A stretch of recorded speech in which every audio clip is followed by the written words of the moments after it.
En Uruguay, las cooperativas existen desde el siglo XIX. La primera fue la Sociedad Cooperativa de Mucamos y Cocineros, fundada en 1877. En la década siguiente, nacieron la Cooperativa de Peluqueros y Barberos El Arco Iris y la Sociedad Cooperativa de Construcción de Casas, entre otras.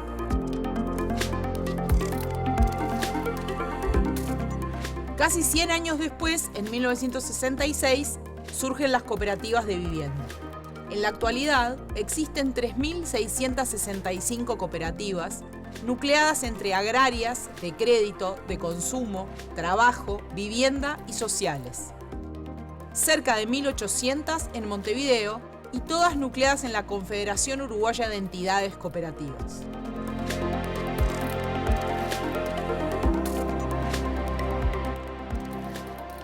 Una cooperativa tiene características muy ricas si las pensamos desde el punto de vista que es un grupo de personas, siempre pensando en lo colectivo, que se juntan para un fin, que puede ser muy diverso, pero que en realidad las une a ese grupo de personas, los une un interés común, un fin común, una necesidad tal vez, y empiezan una construcción que perdura en el tiempo, que les permite llegar a esos objetivos, pero ir sumando otros. Eso quiere decir que el fin en sí mismo va más allá de él, y entonces hace de esa construcción colectiva algo muy rico, y lo más importante, creo yo, es que está basado en principios.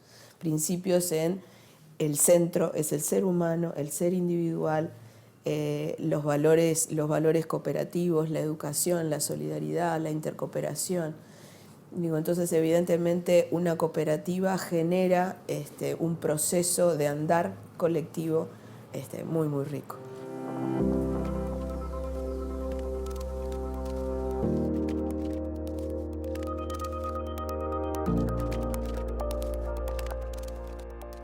Está en el creer en lo colectivo, o sea, no primar lo individual, sino siempre esa mirada en el grupo, en la necesidad del grupo y de que todos avancen juntos en esa línea. Me parece que ahí está la riqueza, no está en el hecho de que uno destaque por encima del otro, sino que sean todos juntos los que avancen en el camino elegido. Yo creo que sí, que perfectamente cualquier actividad puede ser pensada desde el punto de vista colectivo.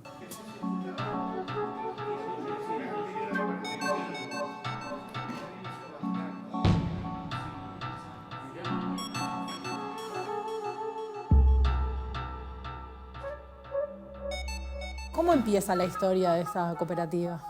Bueno, la historia empieza en 2013, 2014, con una situación de crisis de vago de la fábrica donde trabajábamos, que ya había pasado por una etapa difícil en la cual el Sindicato de Trabajadores de la Industria Química ayudó a que un nuevo inversor tomara la fábrica y tratar de mantener los puestos de trabajo junto con la fuente. A la altura de 2013-2014, esa reinserción de la fábrica en el mercado se vio muy difícil. La crisis de 2008, cuestiones de abandono de mercado en su momento. Y nosotros empezamos a pensar en la posibilidad de autogestionarnos y sacar adelante el emprendimiento. Cuando veíamos que en realidad no había posibilidades de que la fábrica mantuviera el trabajo tal como estaba. Y se dieron un par de instancias que nosotros decimos siempre que fueron como generadoras o fermentales para la idea. En un momento la empresa tenía una producción para hacer para un tercero que hacía una línea blanca y no tenía dinero. Y el sindicato planteó la posibilidad de prestar ese dinero para hacer la producción a condición de devolución y de pago de salarios, obviamente, que estaban adeudados. Y la forma que se dio fue que nosotros terminamos haciendo las compras con el dinero del sindicato. Y ese mecanismo funcionó. Se hizo la producción, se vendió, se cobró, se le devolvió la plata al sindicato, pero nosotros empezamos a interiorizarnos del funcionamiento. Y la segunda instancia fue que en un momento que no había dinero para pagar salarios, también el Sindicato de la Química plantea, a través de la directiva, y hace el planteo a la patronal, de comprar en forma adelantada jabón en polvo. Entonces compraron una determinada cantidad de kilos y la forma de pago a la empresa era a través del pago de salarios.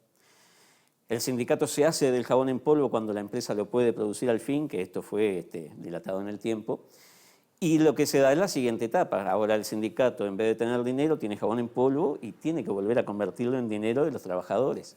Y le plantea a los compañeros, bueno, la compra de jabón. Quien quisiera, la cantidad que quisiera. Y ese mecanismo también funcionó. Y bueno, eran como pasitos iniciales hacia dónde ir. Y bueno, de ahí surge un poco la idea de cooperativizarnos dentro de los compañeros de Bao. Y el sindicato a su vez tenía otra idea fermental, que era la de generación de cooperativas. Y había generado una cooperativa para jóvenes, para generar trabajo para jóvenes. Y la idea es hacer productos de limpieza de los más sencillos. Por eso nuestra razón social es Cooperativa de Trabajo Jóvenes de Industria Química. La cooperativa funciona un poco a los tumbos, pero no terminó de consolidarse. Y cuando nosotros veníamos en este proceso de necesitar formar algo, estaba esa razón social disponible y pedimos el ingreso a la cooperativa. Esa fue la forma de empezar a andar.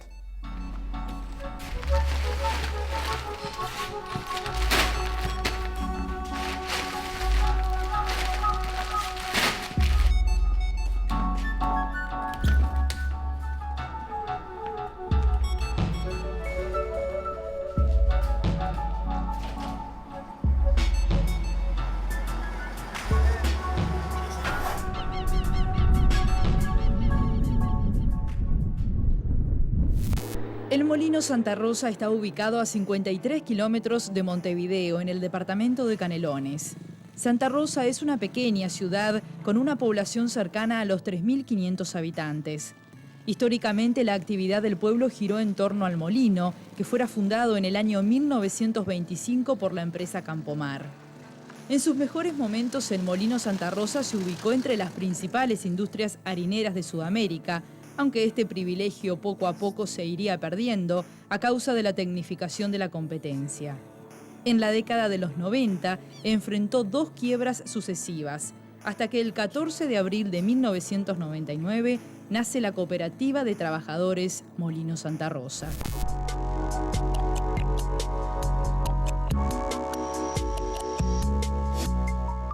¿Cómo se convierte el Molino Santa Rosa en una cooperativa?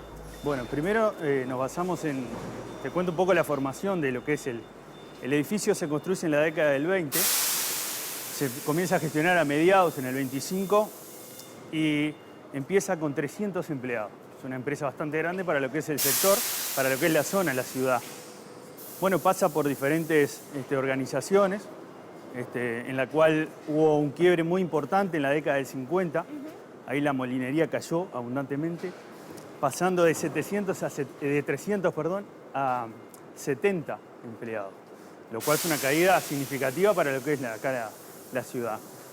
Bueno, después de eso siguen diferentes gestiones, las cuales no concurrieron muy bien, algunos pasaron por diferentes firmas, pasando al último momento, interviniendo la Corporación Nacional para el Desarrollo, manteniendo una planilla de 60 empleados. ¿Ahí de qué año estamos hablando? En la década del 80. A fines del 80, principios del 90 más o menos, empieza a gestionarlo la empresa Saltram, Sociedad Anónima, la cual hace la peor gestión de la historia de la que es la molinería, llevándolo a fines del 90 en lo que es la quiebra real. En ese momento, bueno, se presenta la inquietud para las personas que estaban trabajando, en el momento eran 60 personas, como te había comentado, que notaban la necesidad de seguir trabajando, ¿no? En un pueblo de 3.500 personas, con un entorno de 1.500 más, 5.000 personas, una fuente laboral de esa índole era importante reflotarla. Ahí surge, en el 99 específicamente, la formación de la cooperativa. ¿Cómo surge? 44 empleados que habían quedado deciden, se organizan, empiezan a venir a limpiar, a gestionar todo esto. Esto era un caos. Intentar ver cómo podían reflotarlo. Entonces se empieza a hacer todas las gestiones, se empieza a buscar fondos, que en realidad se buscó fondos a través de gente asociada al pueblo, básicamente, porque, ¿qué pasa? Aquí nadie te iba a prestar plata a un emprendimiento que había quebrado y que en un momento quería reflotarse, ¿no? Básicamente ahí comienza lo que es el inicio de la cooperativa. La misma, bueno, en el 2001, ya trabajando, ya gestionándose un poco más, empieza a pasar a manos del banco. Entonces el banco llega a lo que es el remate en el año 2004. Se negocia con el banco, que el banco remate y nos ceda la parte para poder seguir gestionando. Ese proceso, a través de trabajo y gestión, llevó 7 años, en el cual en el 2011 la planta pasa a ser parte de lo que es hoy en día la Cooperativa de Trabajadores Molinos Santa Rosa. $250.000. Van 2. No hay quien mejore, señor alguacil. 200.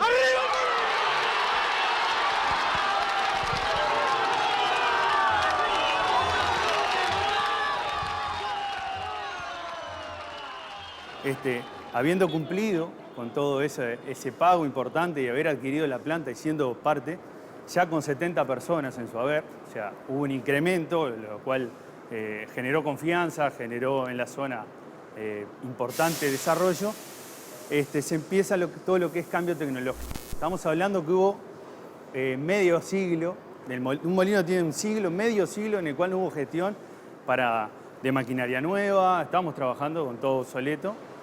Y bueno, se empezó toda la parte técnica, a gestionar, a invertir, a trabajar en la zona con productores, a fomentar lo que hoy en día es la cooperativa ya con tecnología, con asociaciones, no solo a nivel empresarial con otras empresas, sino con otras cooperativas y fomentando la industria local. Primero que nada, Santa Rosa, Canelones y a posterior llegar a todo el país, ¿no? Como es el objetivo.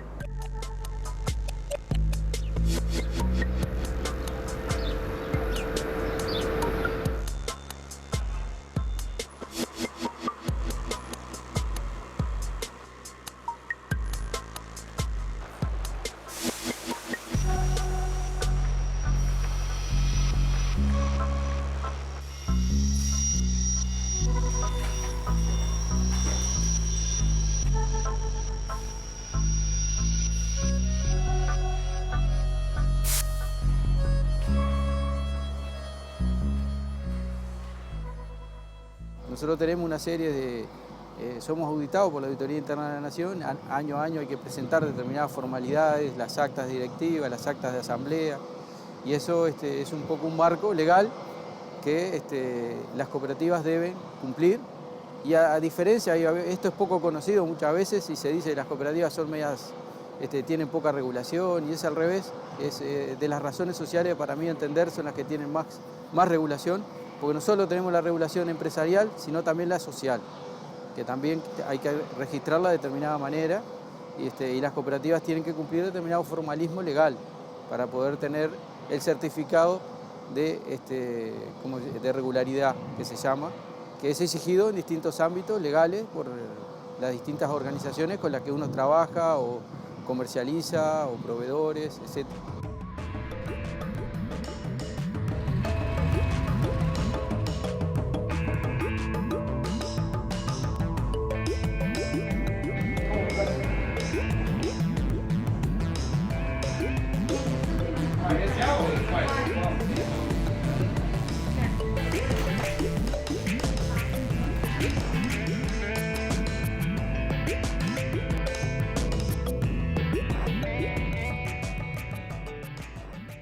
¿Cómo es que un medio sea una cooperativa? Es un poco raro, ¿no? Bueno, en realidad hay experiencias en Argentina y bueno, ahora tenemos también en Uruguay algunos otros medios que son cooperativas, pero en realidad la diaria siempre nació como una modalidad de gestión colectiva. Si bien no éramos formalmente una cooperativa, recién fuimos en 2009, ya cuando nació la diaria en 2006, nos manejábamos de manera colectiva, por ejemplo, tomábamos las principales decisiones en asamblea, y bueno, se fue gestando como eso, como un emprendimiento colectivo, y después simplemente lo que hicimos fue formalizar eso en una estructura de propiedad que es la cooperativa y de un modelo de gestión que es cooperativo. Pero en realidad siempre lo que quisimos básicamente fue, cuando arrancó el proyecto, fue tener un espacio, digamos, de discusión y de gestión colectiva, porque entendíamos que, bueno, éramos muchos periodistas, pero también mucha gente que no venía del palo del periodismo, de la administración, de la gestión, y en realidad lo que queríamos era entre todos definir el rumbo del proyecto.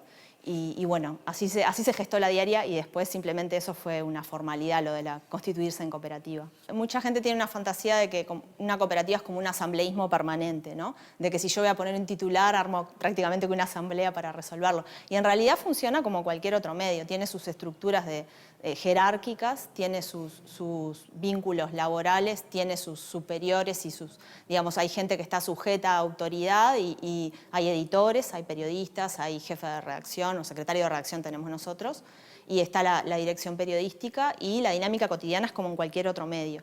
Solo la diferencia, digamos, respecto a otro medio que no es una cooperativa, es que capaz que algunos elementos claves o decisiones, ya sea editoriales o decisiones de rumbo del emprendimiento, claro, de estratégicas o de gestión, las tomamos en ámbitos colectivos. Pero solamente las estratégicas y solamente, por ejemplo, las decisiones editoriales pesadas, quizás las tomemos en una reunión de redacción más ampliada, quizás no las resuelva la directora, no las resuelva un editor o un secretario de redacción. Y hacemos también un gran hincapié en la cuestión de la importancia de la eficiencia, ¿no?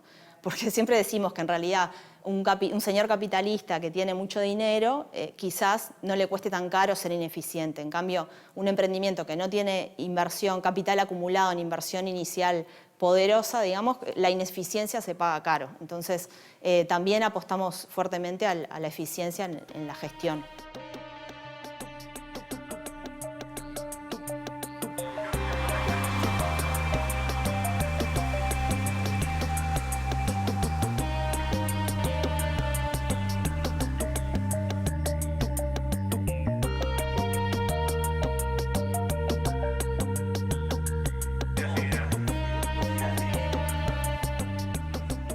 Cuéntenme cómo se les ocurrió que un bar podía ser una cooperativa. Y bueno, nosotros nos juntamos un grupo de amigos que nos conocíamos de la facultad, del fútbol, de diferentes lados, y siempre como mismo de la facultad conocíamos el cooperativismo, las cooperativas de trabajo y todo eso, y cuando decidimos llevar adelante un emprendimiento que fuese gastronómico, un bar, nos gustó y medio como que nació también la forma de trabajar de modo autogestionado, horizontalmente, y va por ese lado, ¿no? Del cooperativismo que existía. Sí. Creo que nace medio junto la idea, digamos, como hasta capaz que es antes la idea de cooperativa que de bar. O medio a la vez, pero sí, como que siempre, o sea, nunca como que hubo dudas sobre cómo sería la forma de trabajar.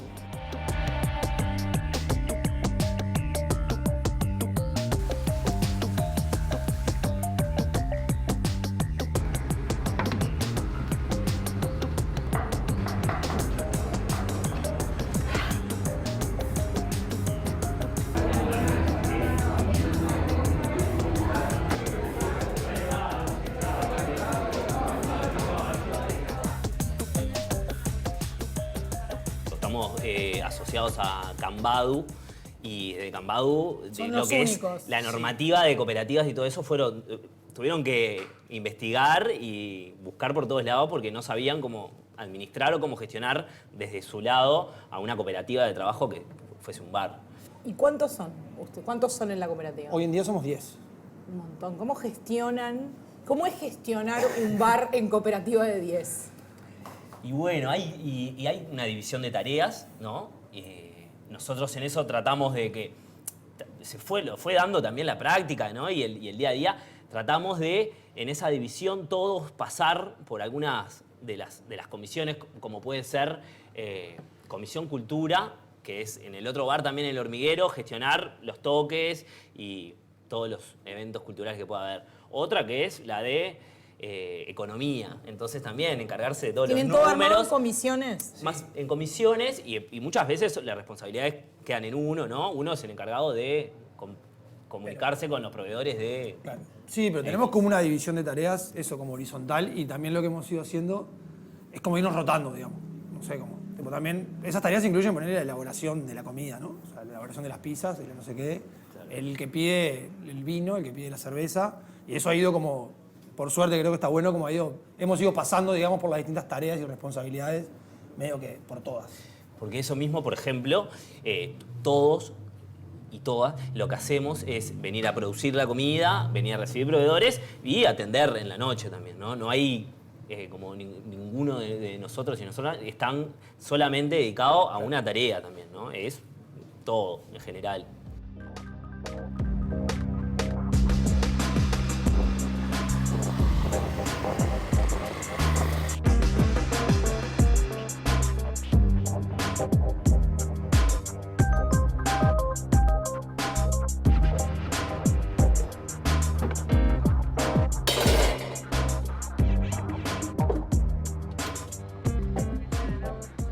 ¿Por qué y cómo fue el proceso a llegar a participar de una construcción en cooperativa? ¿Cómo llegaron hasta acá? Bueno, nosotros nos conformamos como cooperativa en el 2011 a partir de un grupo de hijos de socios y socias de Tebelpa. Y bueno, y ahí empezamos a todo lo que tiene con los trámites de conformación de la cooperativa, personería jurídica, estatutos, como la parte legal, pero también la parte social de conformar el grupo, ¿ah? Y ver, bueno, qué es lo que queríamos, cuáles eran las expectativas que teníamos para la vivienda. Ahí fuimos para FUCBAM, comenzamos a participar del plenario de cooperativas sin tierra y en septiembre del 2011 nos adjudicaron este terreno, que en ese momento era un monte, o sea, estaba lleno de árboles. No había calles. Muchos árboles, no estaba la calle. No había saneamiento. No teníamos ensañamiento. No había nada. Bien.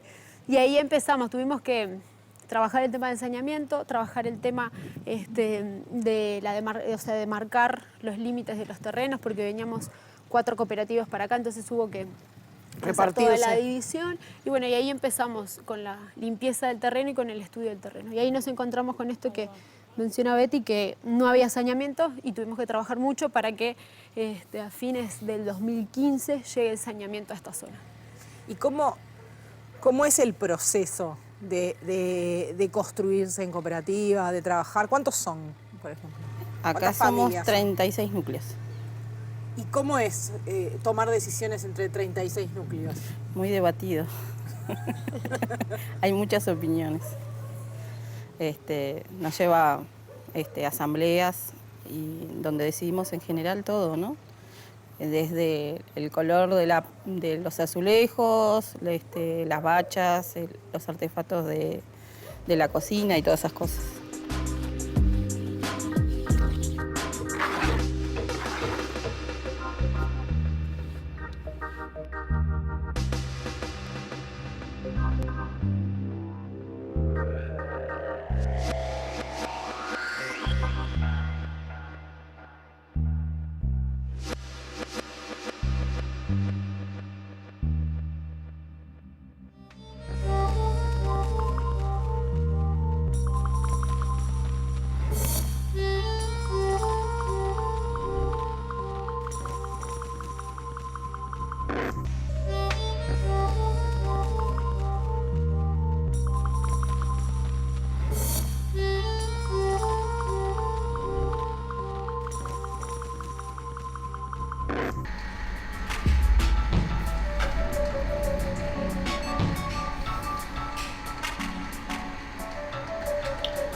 Ahora está como bastante de moda esto de que la gente se empieza a preocupar por el origen de las cosas que consume, ¿no? ¿Vos sentís que ustedes sean una cooperativa hace que alguna gente se acerque y quiera comprarles los productos porque son una cooperativa de trabajo? Sí, definitivamente. Eso nos ha salvado hasta este momento. Tenemos el tema de la tradición con Bao, hay mucha gente veterana que el tema del nombre Bao siempre llama. Me gusta el jabón Bao. Claro, y en La Teja todo el mundo tiene un familiar que trabajó en algún momento en Bao. Pero hay gente que sí, que primero por ser cooperativa, por ser un emprendimiento uruguayo, de trabajo nacional, por ser un emprendimiento cooperativo, decide la compra para ahí. Que nosotros siempre decimos, por lo menos decide la prueba. Nuestra primera etapa es, al no ser conocidos, no tener marketing, no tener propaganda, que alguien decida, bueno, compro este producto y pruebo a ver cómo me resulta. Después nosotros creemos que hay una cuestión de que el producto gusta, porque si no, por más que seamos cooperativa y toda la parte romántica que podemos decir, si el producto es malo, se compra otra cosa.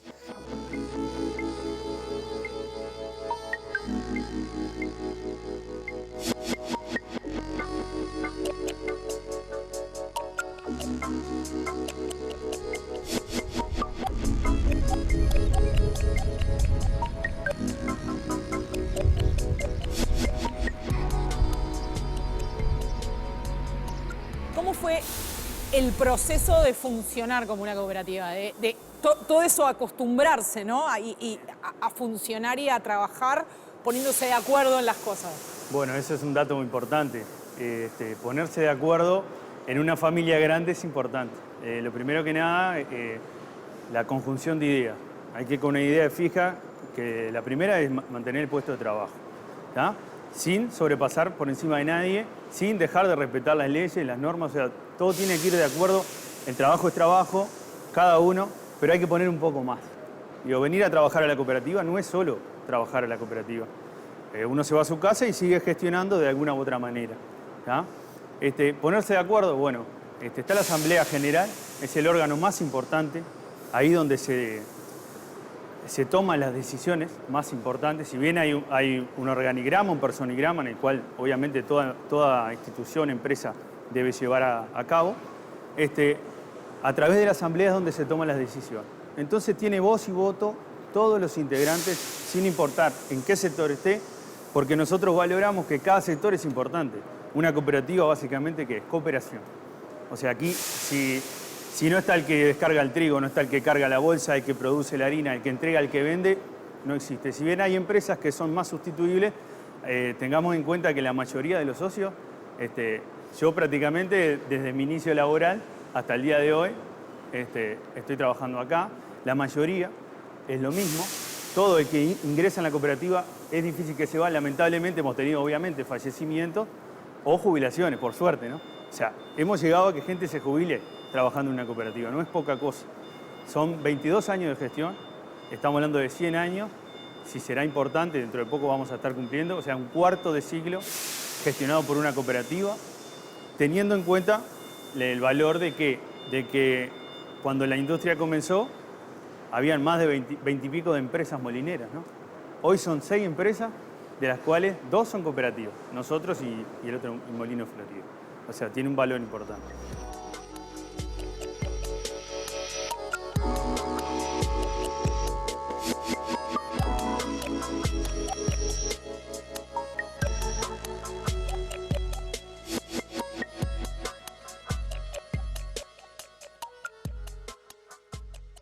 No solo ver los aspectos productivos, los aspectos gerenciales, sino también en los aspectos sociales, porque nosotros como cooperativa tenemos una obligación de trabajar con la comunidad. O sea, el proyecto de la cooperativa, nuestra misión, nuestra visión, no tiene sentido el desarrollo de la cooperativa aislada de la comunidad.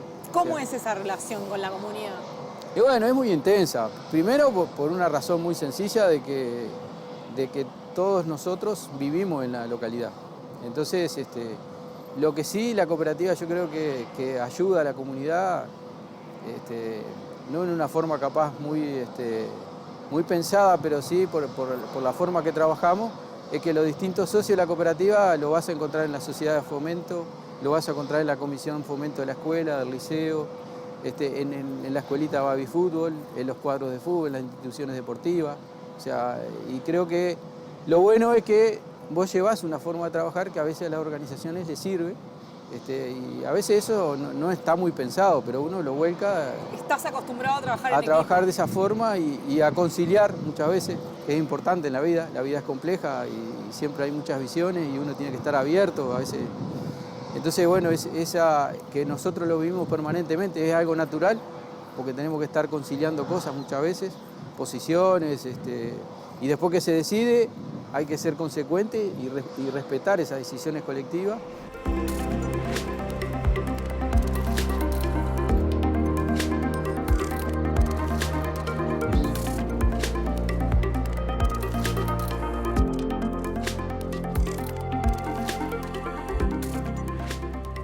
Los últimos 5 años se generaron más de casi 5 millones de dólares de inversión de la cooperativa.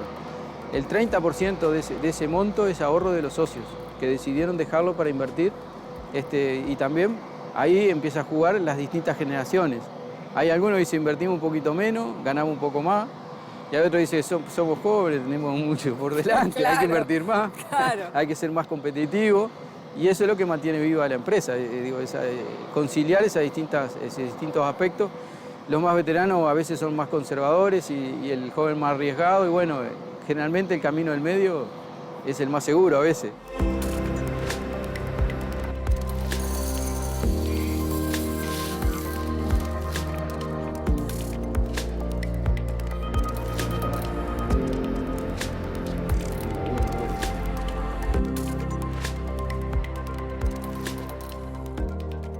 ¿Cuántas cooperativas funcionan en Uruguay?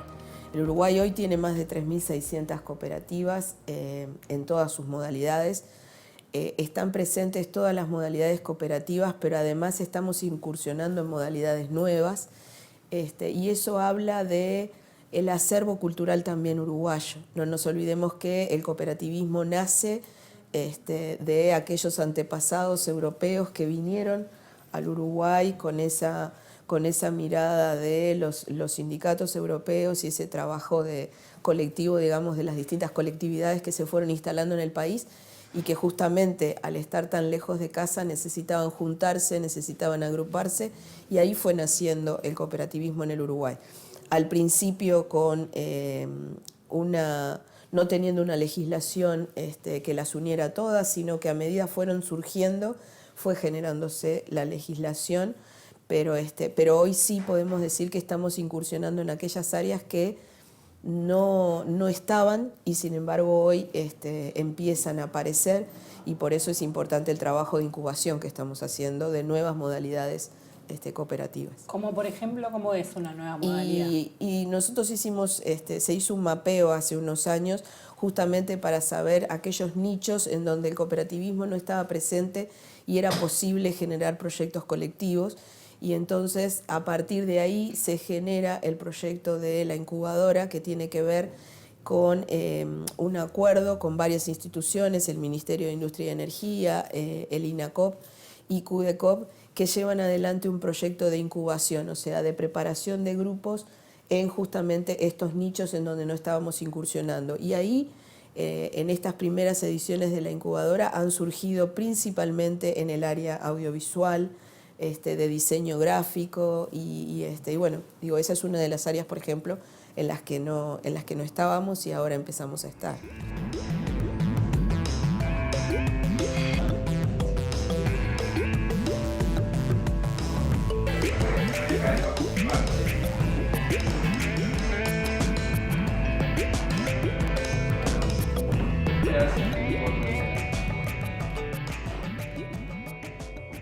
Ahí como tenemos esa imagen, ¿no? De que bueno, somos todos amigos y nos llevamos bárbaro, pero bueno, no nos va del todo bien en realidad. Y nosotros justamente vamos en contra de esa imagen. Nosotros por supuesto queremos que nos vaya bien, estamos muy al tanto de las tendencias de mercado a nivel mundial, de los medios de comunicación, de las cuestiones de innovación, estamos siempre apostando a innovar, digamos, todos los elementos que tradicionalmente se colocan como relevantes para las empresas. Nosotros nos asumimos como una empresa, además, somos una empresa.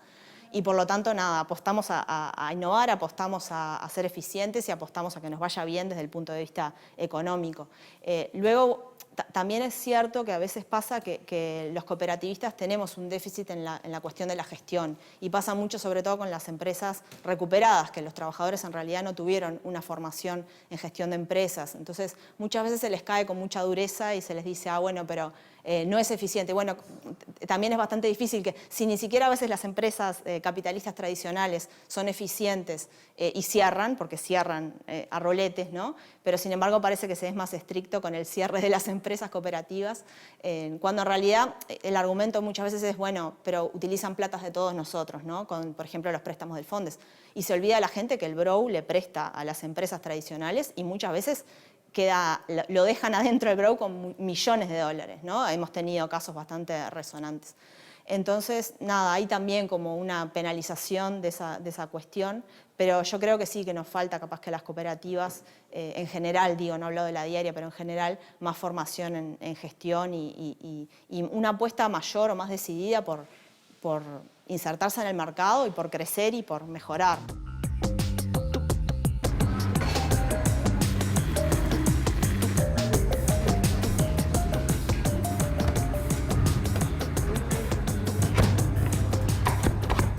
Nosotros lo que apostamos es a tener trabajo. O sea, nosotros no estamos apostando a enriquecerte con esto. Y en realidad una persona que invierte una cantidad de dinero para trabajar y ¿no? Lo que precisa es recuperar eso y sacar un rédito económico y pagar pocos salarios y no sé qué. Y tal, en nuestro caso, en realidad, el salario es lo que está. Nuestra forma de vida es cobrar ese salario. Entonces también ahí, para mí genera también como otra distensión en el cual no estás todo el tiempo como atrás de esto que decía Santi. Capaz que nos vinieron a ofrecer un servicio más barato, pero porque era de, no sé, no voy a nombrar a nadie, pero era una empresa mega grande que no sé qué, con la cual no comparto su forma de trabajar o de lo que sea, y me Prefieren vuelco. darse el lujo de no ir por ahí. Claro. Sí, eso seguro. O eso, el de cantidad de empresas que vienen y te ofrecen, por poner un cartel, acá te damos tantos cigarrillos, tanta cerveza, tanto de eso, y nosotros decimos, no queremos este cartel, queremos mantenernos también como desde ese punto más de no vendernos también o no generar esa publicidad porque no nos interesa.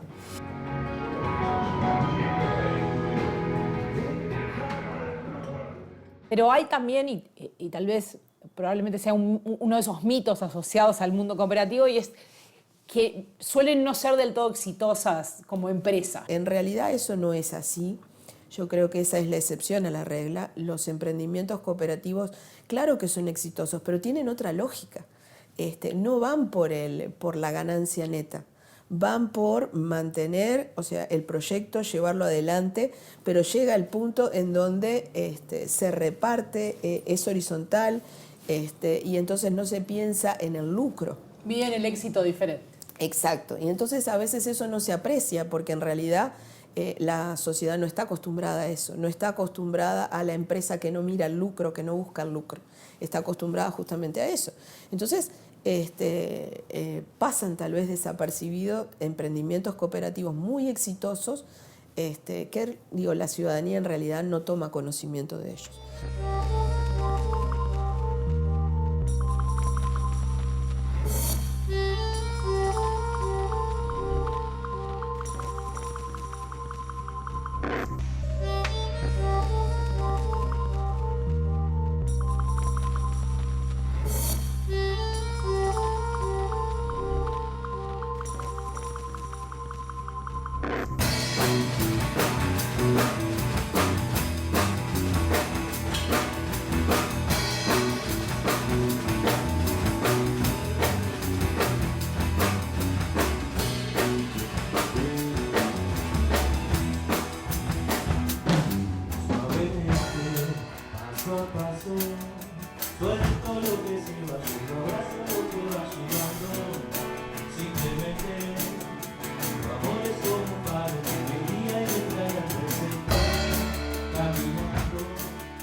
¿Dirían que tiene características particulares el bar porque es una cooperativa que es distinto a otros bares? Yo creo que sí. ¿Cómo qué? Y bueno, igual yo, por ejemplo, también en eso, por ser cooperativa, ni que hablar, porque justamente, ponele, ahora en pandemia, lo que pasó fue que algunos bares cerraron, otros, muchos redujeron personal. A nosotros lo que nos pasó es que no se redujo nada, por ejemplo. Ustedes 10 se tenían que quedar. Nosotros 10 se quedamos, algunos otros compañeros que están trabajando además, que no son parte de las cooperativas, también nos bajamos todas las horas. Ahí se hace como se piensa, se discute y todo eso. Acá nadie va a quedar sin laburo, todos vamos a seguir trabajando, capaz que un poquitito menos, capaz que... Y me parece que eso capaz que sí está un poquitito del ser cooperativa o el pensar el trabajo común y más como colectivo, ¿no? Y eso sí puede, por ejemplo, ser una diferencia.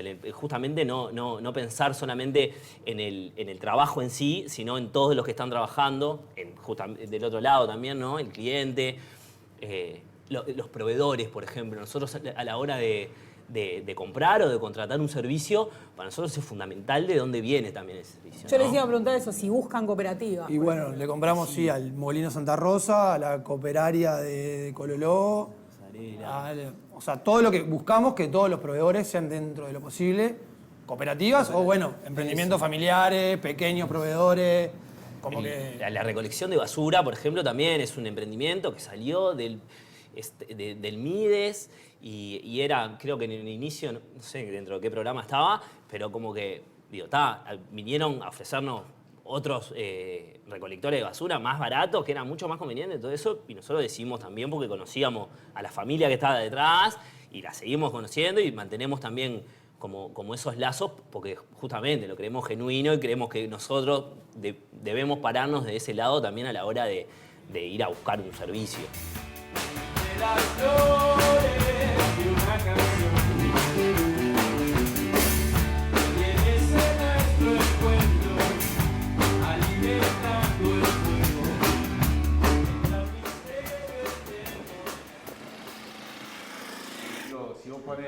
uno que robó una panadería no es peirano, no sabe cómo se llama. Pero digo, al decir, es una persona que robó una panadería. Sí, si pones persona que robó una panadería, me parece que... Bueno, no decía que robó, ¿no? Tiene sus luces y sus sombras, ¿no? Porque por un lado es esa cuestión de ser más consciente de que el beneficio es para todos, ¿no? Cuando lo hay, muchas veces no lo hay, pero cuando lo hay el beneficio es para todos y cuando crecemos todos. Y esa cuestión yo creo que alienta el compromiso, ¿no? Como que refuerza el compromiso de la gente que trabaja, en este caso en el diario. Esa cuestión de decir, bueno, no es que estoy trabajando para beneficio de alguien, sino que es para beneficio de mis compañeros, de mis compañeras y de mí mismo, ¿no? Por un lado está eso que es cierto, ¿no? Como que refuerza el compromiso. Refuerza también la solidaridad entre los compañeros, ¿no? Acá hay casos, por ejemplo, en la diaria de gente que se ha bajado el sueldo para que otro cobre más, que se ha dejado de trabajar en el diario para que otro mantenga el empleo, y ese tipo de casos que son alucinantes. Pero también, obviamente, saca a relucir las sombras de los seres humanos, ¿no? Esa cuestión de, bueno, como es de todos y no es de nadie, y bueno, y como nadie me está capaz que controlando de manera súper estricta, me cuesta ser como patrón de mí mismo de alguna manera, ¿no? Y bueno, esos son todos aprendizajes porque no aprendemos eso en realidad. Lo que aprendemos es lo contrario, lo que aprendemos es a que nos manden, a que nos digan lo que tenemos que hacer. Y la cooperativa es un aprendizaje digamos, de autogestión, ¿no? Pero personal también. Con tus tiempos, con y de asumir que vos tenés una responsabilidad con el colectivo. Que no estás solo, digamos, ¿no? Y que no lo estás haciendo porque alguien te lo dice, lo estás haciendo porque considerás que eso es lo correcto, ¿no? Y es difícil eso, es un aprendizaje personal que hacemos todos y a todos nos cuesta, ¿no? Eso también es cierto.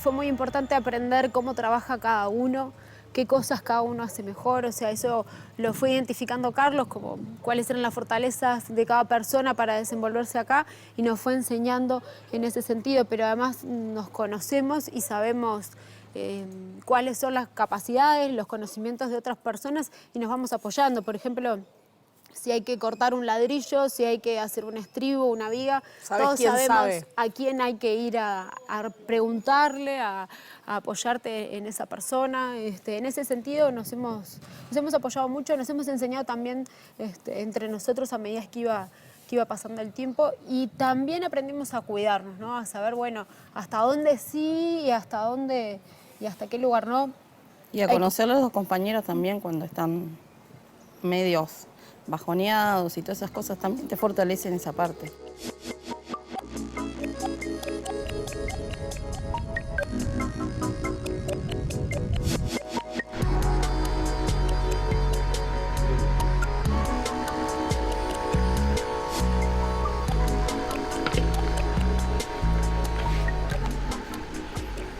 ¿Y cuántos se integran ahora en la cooperativa? Ahora somos 5. Empezamos el proceso, 11 compañeros. ¿Y el resto se jubiló? Y el resto se fue jubilando. ¿Y cómo es el trabajo hoy? Y hoy el trabajo es distinto a aquello que veníamos haciendo, que era bombas, producción, 5 pisos de una planta de trabajo, a un trabajo que es mucho más mezcla de productos, una elaboración mucho más artesanal, que tiene que ver mucho con el envasado después y con la distribución. Nosotros tenemos un sistema de funcionamiento que entregamos a domicilio. Entonces invertimos mucho tiempo de trabajo en esa distribución a cada cliente. Y tuvieron que adquirir otras habilidades, como por ejemplo eso, buscar clientes, hacer repartos, cosas que antes no hacían. Reconvertirnos todo el tiempo. Yo creo que esa fue la mayor capacidad que tuvimos. ¿Y cómo hacen para ponerse de acuerdo? Cuando no están de acuerdo y tienen que negociar, ¿cómo es el proceso ese? En general, las cosas, la mayoría se decantan por la lógica. O sea, podemos tener alguna diferencia. Lo último es, la mayoría termina definiendo, que casi nunca tenemos decisiones de ese tipo, más cuando somos pocos. Después tenemos un compañero que tiene las tareas, sobre todo en la fábrica, de producción mucho más claras. Se reparten como las tareas. Claro, y habíamos planteado en algún momento, bueno, si llegamos a un punto de desacuerdo, él decide. Y está. Es una forma. Claro, porque confiamos en ese conocimiento, entonces decimos, probamos por ahí. Y después la práctica manda. Se ratifica que era eso o se corrige.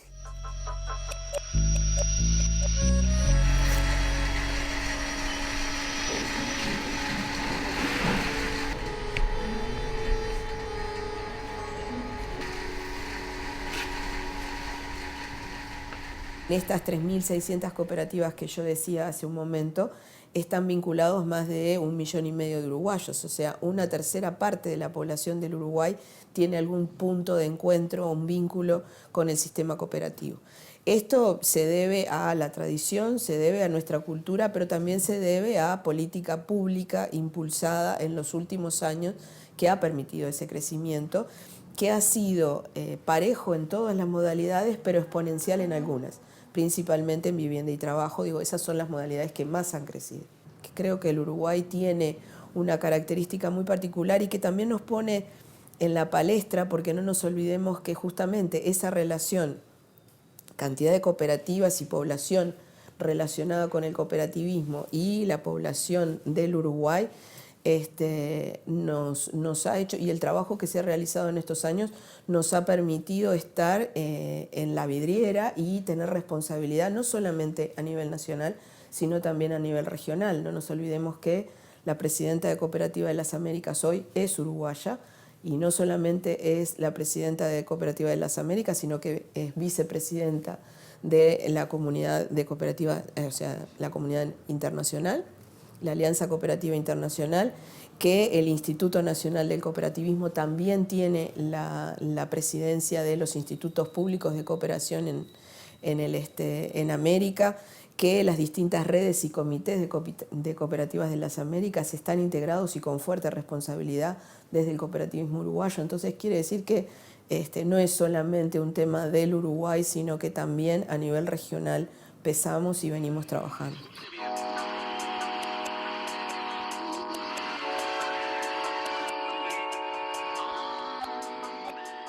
Los cambios generacionales son difíciles de procesar, porque obviamente que las generaciones nuevas vienen con otra idea, no vivieron la etapa de la recuperación de la empresa, que fue una etapa muy dura, hoy contarla es lindo y nos genera mucho orgullo, pero bueno, fueron momentos difíciles, la ocupación, todo fueron momentos muy difíciles. Entonces, eso si bien en la familia se transmitió oralmente, pero no se vivió.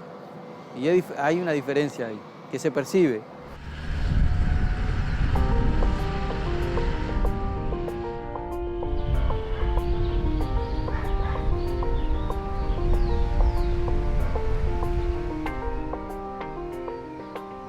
Ser parte de un colectivo.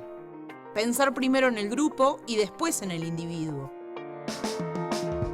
Construir algo con otros.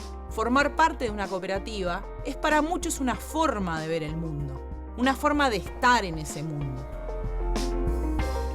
Tal vez por eso el cooperativismo se vuelve un gen que se transmite de generación en generación, y muchos de los niños que crecieron en cooperativa no imaginan trabajar, vivir y desarrollarse de una forma diferente.